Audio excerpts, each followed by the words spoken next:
this is 100% proof.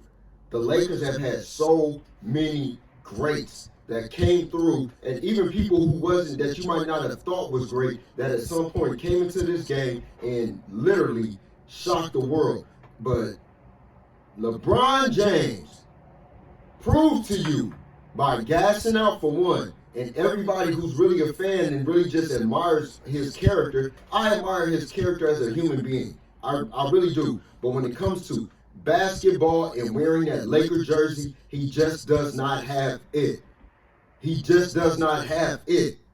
What is so memorable that LeBron has done in a Laker jersey? To me, every time I walk past my TV and he is on the screen, I swear he is literally always missing the ball. It's like he's trying to. I don't think he ever got a chance to really be somebody's underling in basketball as far as on a team. He's always had to come in and be a leader when he never got a chance to be led properly. Kobe became a great leader of the team because he had Shaq right there. Because Shaq really schooled him about using the team to his advantage. Because before that, it was a famous line called "Pass the ball, Kobe." And then when Kobe got into that zone, before we ever knew him as the Mamba, when he got into a certain zone before we can identify, that ball never missed. Like, I swear, it seemed like that ball never missed. He could be tripping on a crack in the street and throw the ball, and the ball would make it. He could throw a basketball from City Hall all the way to Santa Monica, and the ball would make it. Kobe was phenomenal. Shaq was a titan on the court because he broke basketball rams. That's what he was infamous for when he came into the league. They had to stop the game because of this dude. LeBron is good at the logistics of basketball. He knows how it's supposed to be played. He understands like the way you're supposed to win. But in executing that, it's like being good at studying great conquerors, and then when it's time for you to conquer, the only thing you can conquer is like somewhat of a corner, but you're still being diplomatic with everybody and you're still working with them all at the same time. No, it's time, like, I'm gonna be real. LeBron, if this is your last year, it's time for you to not be liked. It's time for you to start putting people in the fucking hospital. It's time for you to 100% let them know that, in the words of the great DMX, it is not a fucking game. LeBron, I really wish you would step whatever, the beats that we see probably on social media when you're vibing out to music. I need for you to get into that zone. Maybe throw some AirPods on while you're on the court. Don't listen to nobody. It's time for you to be a ball hog when it's all said and done. So we're going to stick to basketball right now. It hurts so much when the Lakers get swept. But let's go on to this. Speaking of things being hurtful and things that make you want to cry, let's speak about how weak Ja Morant went out when it's all said and done. Ja Morant, about a month ago, 2 months ago, he got caught up with the gun in the strip club. Idiotic decision, because for one, you're around a lot of women. You know, there's no need for you to have a burner. I mean, and if you felt like you needed to have a pistol, you should have got to the strip club, busted a wad of money out and been like, yo, let's go to wherever we about to be at. This is all y'all. Let's go hang out. Let's go party. But no, either way, you might need a pistol on either way, because this is a cold game out here. But when it's all said and done, there is no way that you get caught up. You've been sat down with the big bosses of the NBA as a young man and thought that you were smarter than the bosses of the National Basketball Association that has been around four times, like that's been around as long as 4 times your age. Something that's been around for over 70 years. You're literally sitting here trying to outsmart your elders. And it never works out. This is a message to all young people. You cannot outsmart an older person. All you can do is bring about an old man's wrath. An old man's patience. And that old man's patience turns into an old man's wrath. So you sat there with the big boss. The big boss even said that he was hurt by what you pulled with him. So you need to 100% understand exactly what it is that you're diving into as a man. What the fuck are you doing, Ja Morant? But you would think, okay, your homeboy, y'all riding in the car. You maybe on your property. It looks like you're on your property. When the phone is out, I want everyone to understand this. When a phone is out and you decide to push record, or somebody around you decides to push record, you are officially giving information to the government. You need to look at it that way. You need to see it that way, because we have this thing called Homeland Security, John Morant, that's been around as long as you've literally been alive, where the feds, the CIA, and all forms of law enforcement work together to make sure that heinous crimes don't happen and that silly stuff like this happen. So you should know that with that being something that has been formed over 22 years ago, that at some point they're going to start enforcing on small things. And the first way that they enforce on these small things is by using celebrities who decide to show you that even though they shoot basketball, they want to show you that they shoot fucking bullets. And being a dumb fuck, even though they just got 200 million. Now you have lost that 200 million. You might have the house, but you won't be able to have the house to yourself. Like, we know that what young people do is they get that big house with 10 rooms, 20 rooms, and then they put their whole family in. Eventually you get tired of your entire family living in it, and you want a home to yourself, because once you start to develop your own family, you don't want your mom in this room, your cousin in this room, your friend in this room, and then when they're all not getting together, getting along, they want to come bring it to you because you're the breadwinner. What you're doing is forcing yourself to stay in that situation. You were just given 200 million. You don't even need to look for no other investments after that. You really just need to see where you need to spend it, where you need to shift your money, and go relax. And then wait for the season to start, keep working out, and get more money for being such a good basketball player. You're a great basketball player, but that's not even, you would think that's bad. The fact that, and this homeboy looked at him like, what the hell is going on? Like, he couldn't drop his phone fast enough. And the internet has technology that can slow an image down and clear it up, that they knew it was a gun. You couldn't even have a cap gun.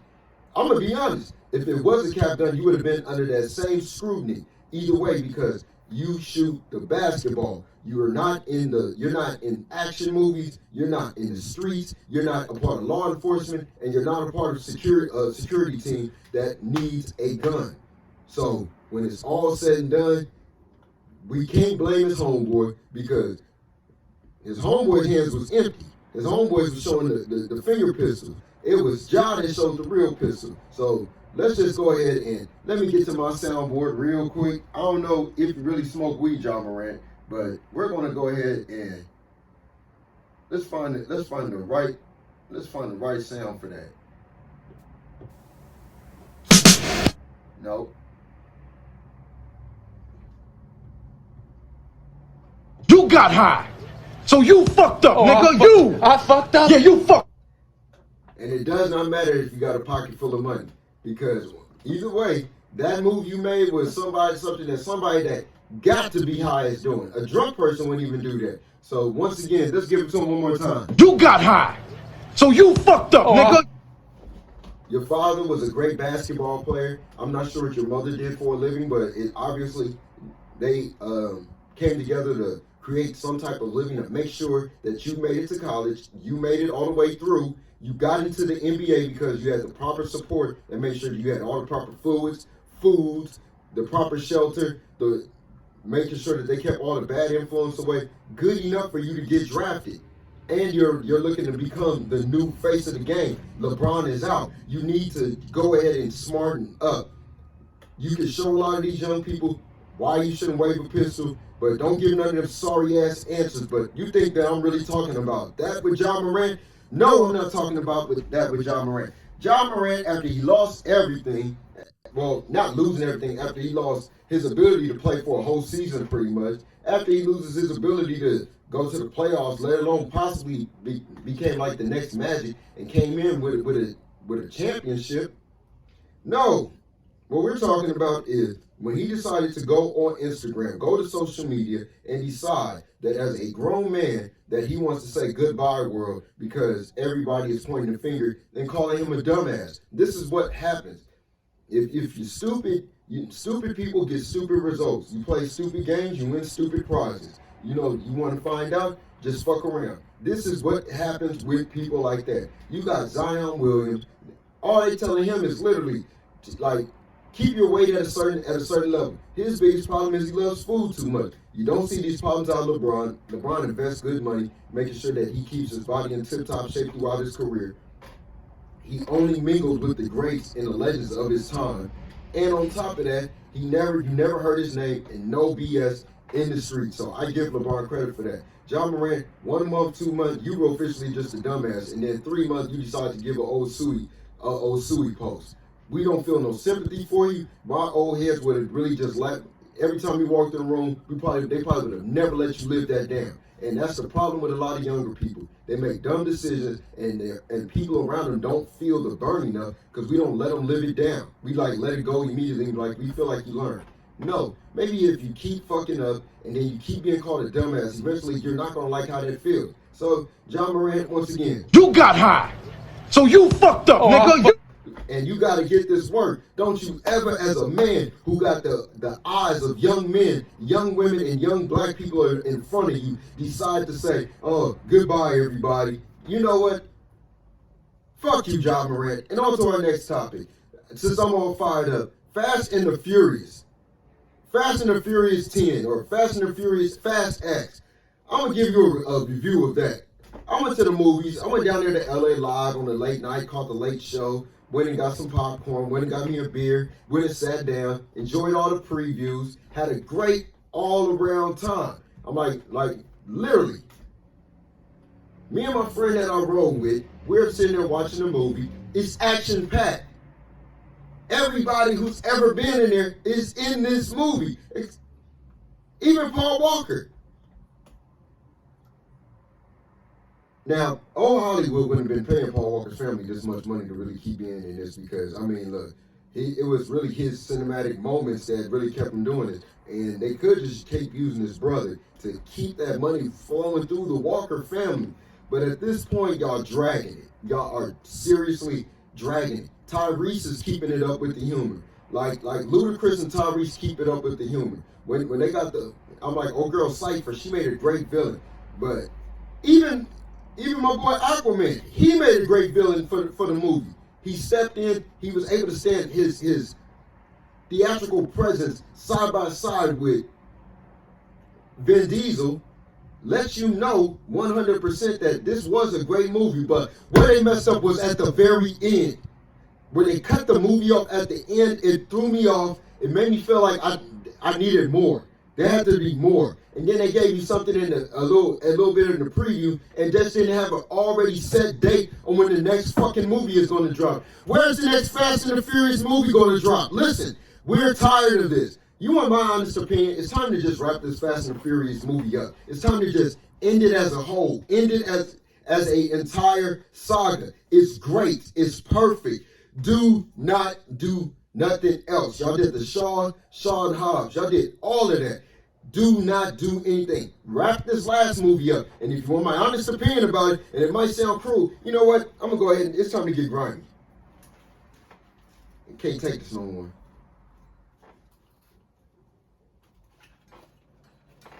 I can't take this no more. You really want my honest opinion on how it needs to end?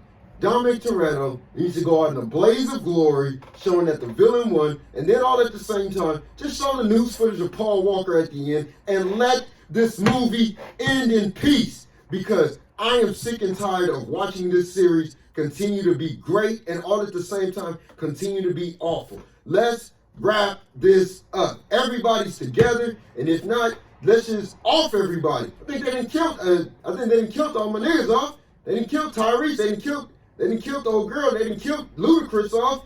This is not fair. Fuck Fast and the Furious. And next up on our list, on a lighter note, we're going to do an album review. Jay Worthy, who is down with Griselda. That's why I'm keeping this ski mask on too. Jay Worthy's album, Nothing Bigger Than the Program, one great album. If you got that ism to you. One great album if you like classical sounds. And it's produced by Rock Marciano, which is one of the best producers of this current time. There's nothing else that needs to be said. If you want to talk about units being sold, that's great. He sells units, but if you want to talk about a person who will make you go back and study things that came before you because you like how this sounds, that's Rock Marciano. That it's a great album from beginning to end. Now, I keep saying this. I've said this from one of the first episodes of Trynch Talk. Griselda is that camp from art to fashion to music to style to everything. They are what hip hop represents, and they are a group and a clique of people who are in their mid-30s to 40s, got some 20-year-olds, they got a little bit of everything. But when it comes down to it, they are curators of the culture. They move this culture all the way forward. And let's go into this. Not even in recent news, but in a lot of the things I watch on YouTube, a lot of articles I read, from different news posts, I see how America's turned its attention to China. And we already know where this is going to go because we've seen this 1,000 times, even though in my time, I've never seen America go up against a superpower. So this is a test of the era. Let's go ahead and say it the way it needs to be said. America right now has a big issue with China because China's stepping on their toes. Just like the rebels of America, i.e. Street crime, organized crime, street gangs, things like that. These things are starting to become a different thing about, they're starting to become something totally different within a different perspective as far as how we're starting to look at Asian. And I have a way to solve this. Wu Sangui. America has been using snitches this whole time. I don't see how y'all didn't have snitches lined up for if COVID was an issue with China or an outbreak from China. I don't get, after 9/11, all of our law enforcement agencies that work with worldwide other law enforcement agencies, how this really broke out. And do you know why it broke out of China? Because there was a guy who told another guy, who told another guy, who told another guy, and all of this evil intent did not have one good heart that could go snitch on them before this thing could break out. So Wu Sangui was a infamous traitor in ancient Chinese history. And I think at this point, in order for America to be able to deal with the issue that they have, they need a bunch of snitches because right now America's too busy dealing with its own American snitches. I don't even get this. How did the names Benedict Arnold become so despised? You know, you got, but now we have more Benedict Arnolds in America, in America, because America really wasn't playing with people tattletelling. That's just the way it's always been. Police don't respect tattletales. Nobody respects tattletales in school and in all type of places. But there has to be a way where if somebody has evil intent, you have to be able to get them out of the way. You have to be able to tell somebody and get them out of the way because it's evil intent that is behind it. And when it's all said and done, if America really wants to win this thing against China, you're going to need a Wu Sangui. Because America has plenty of 23 times threes. America has plenty of gunners. America has plenty of Troy Abs. America has plenty of these of Benedict Arnolds. America has plenty of, I mean, golly, how many different traders how many people that's folded under pressure and did the wrong thing do you need? When it's all said and done, you need a Wu Sangui. And on to this final piece, the professor's rant.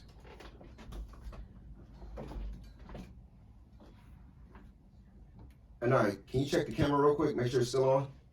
Sure. Just give me a thumbs up. Make sure it's still running. No, my camera. Yeah, it's still going. Okay. Let's go. In the professor's rant today, I truly want to talk about influence. Influence is a superpower of today's time. And it has nothing to do with intelligence. It has something to do with how you carry yourself with such confidence that people who are not confident will want to follow directly behind you. But all at the same time, we're all in life learning different experiences all at the same time. And you're fortunate if you are able to learn something with somebody side by side with you. I'm going to just say it like this. If the things I hear people say with a straight voice and with a straight face blows my fucking mind. Upon listening to on the internet this past week, I heard a young lady say in a room, in a panel with other women, that if you as a man don't make enough money, you need to go get 2 jobs. Go get 3 jobs. Now, I'm not disagreeing with the 2-job part. I fully agree. Every man's supposed to have a job and a hustle or 2 jobs. One way or the other, you got to have more than one stream of income. Hey, I'm Professor Trynch, the Trynch Talk Podcast, and this studio is one of the incomes. And I also work a daytime job. Point proven by me using myself as an example, as well as another business as well, which we're going to end up showing and proving down the line. But she said that go work 2 jobs, 3 jobs, 4 jobs, 5 jobs. Go get 3 side hustles to buy her the things that she wants. Now, I'm going to say this every day. Every day a sucker is born. Every day somebody's going to follow directly behind what somebody else wants and feels this urge in their brain to give them more than what they give themselves, which is something you should never do. Don't ever give somebody more than you give yourself. And then lie to yourself and say, I'm cool with having nothing. As long as they have this, that's a lie you're going to tell yourself, because at some point you're going to want it all. Give yourself everything that you want. Then the person next to you, if you can afford it, they can shine as well, as long as they're giving you what you need. So that was a crock of shit. And then I directly, after that post, I put, in the next slide, you're going to hear what you're going to hear if you really come with this mentality, and a dude is fulfilling that. And it was from the book of Too Short. Chapter, I'm trying to think. Too Short got so many albums, I can't even tell you which chapter, but I know for a fact it's the one with Blow the Whistle. But it's chapter 1, song 1, verse 1. One thing's for sure, you will get called up. You can fill in the word. And in other words, you're going to get called the word bitch a lot of times, to where your brain is going to spin, because while any person that's working to feed themselves, they don't want to hear the mind of another person that's not feeding them. They don't care. They're not going to, and eventually it becomes an abusive situation. Eventually, just like when you were a kid, when you want to go outside and your grades ain't right, well, guess what? The house not being clean means you have an F for today. Why are you going out and hanging out with your friends?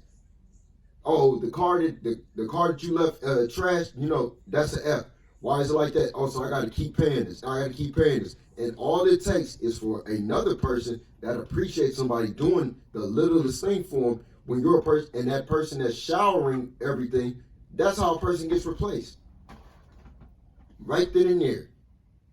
Now, your influence over a person depends on how long you stay around. Now, if your influence is positive and you're helping a person keep everything together, you're helping things build up, not maintain. And to be honest, it's cool to maintain for a certain amount, and then you have to go up after that. A lot of the jobs I've had, I've never worked the same job. I've never went backwards on the type of work I've done. And on top of that, I always made sure every job I went to, I made more, even if there were small jobs. I always made sure that there was a way where I made more than the previous job before. So you have to set a goal, and people see that. A whole generation before me saw that, and now that's the generation that's going through college, getting degrees, and things like that. So, with that being said, what did we learn today? That Fast and the Furious absolutely sucked. John Morant was a goofball for his cry for help, not for his mistake, but for that Instagram cry for help, knowing that a majority of your followers aren't around you. They don't know you. As long as you dribble the ball, as long as you make them some money on Prize Picks, and Prize Picks, holla at Trynch Talk. We want some sponsorship over here as well. And speaking of that, two podcasts I want to give a special shout out to because they are one of the reasons why I'm going back to watching sports. And that's Nav Green's Broken Play on the 85 South Show. And it is what it is with Cameron and Mace. So shout out to those podcasts. This is Professor Trynch's Trynch Talk Podcast. And once again, hey, USA, all day. If you need somebody to holler at your boy. Just have that paper ready if you want to hear some of these tripped out strategies. And Wu Sangui, keep it G. And Professor's Rant, influence, like pay attention to your influence over people because this could be the reason why you rise or it could be the reason why everybody around you wants you to fall. This is Trynch Talk Podcast. Peace.